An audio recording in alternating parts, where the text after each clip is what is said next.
বিরতির পর কাল আবারও শুরু হচ্ছে এনসিএল টি20। সিলেট আন্তর্জাতিক স্টেডিয়ামে হবে বাকি অংশ। দুপুরে ৮ অধিনায়ক এক হয়েছিলেন, সবাই নিজেদের দলের হয়ে চ্যাম্পিয়ন হওয়ার লক্ষ্যের কথা জানিয়েছেন। সকাল 10টায় প্রথম ম্যাচে মুখোমুখি হবে রাজশাহী ও খুলনা, আর দুপুর 2টায় দ্বিতীয় ম্যাচে লড়বে ঢাকা ও রংপুর বিভাগ। সিলেট থেকে আজহারউদ্দিন শিমুলের রিপোর্ট, ছবি তুলেছেন দীপক বৈদ্য। ৮ অধিনায়ক, এক ট্রফি কার হাতে উঠবে জানা যাবে ১২ অক্টোবর।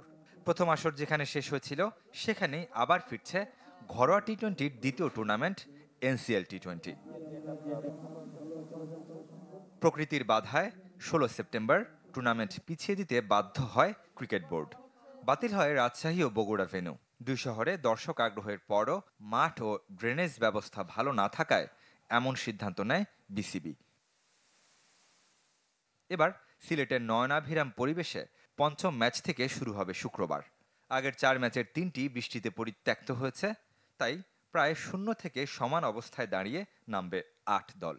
ডোমেস্টিক প্লেয়ারদের জন্য এটা অনেক বড় একটা প্ল্যাটফর্ম, আর যেহেতু এটা সেকেন্ড টাইম, সব টিমগুলি অলমোস্ট নতুন, ইয়াং প্লেয়ারদের জন্য অনেক বড় অপরচুনিটি। টুর্নামেন্টের স্ট্যান্ডার্ডটা যত উপরের দিকে যাবে, যত ভালো ক্রিকেট আমরা খেলতে পারবো, ডিফারেন্ট কন্ডিশনে খেলতে পারবো, টুর্নামেন্ট থেকে তত বেশি প্লেয়ার বের হবে। শুধু একটা ভেন্যুতে না, বিভিন্ন ভেন্যুতে যদি আমরা খেলতে পারি।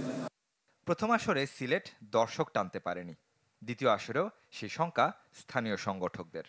বিকেলের দিকে ম্যাচ দেওয়া যেত, বা যদি ডে নাইট ম্যাচ দেওয়া যেত ফ্লাড লাইটে, তাহলে কিন্তু একটা ভালো সম্ভাবনা ছিল দর্শক আসার। তারপরেও কিন্তু এটা যেহেতু ঘরোয়া ক্রিকেট লিগের কাঠামোগত একটা ম্যাচ, সেখানে আসলে দর্শকটা আসাটা খুব বেশি আসলে ভ্যারি করে না। সো সব মিলিয়ে বলা চলে যে এটা দর্শক কম হতে পারে আমার আশঙ্কা। নির্বাচনের ডামাডোলে ক্রিকেট বোর্ড কর্তাদেরও কতটা নজর থাকবে এই আসরের দিকে, সেটাই বড় প্রশ্ন। ভোটের দিন ৬ অক্টোবর আছে খেলা। Desk report, channel 24।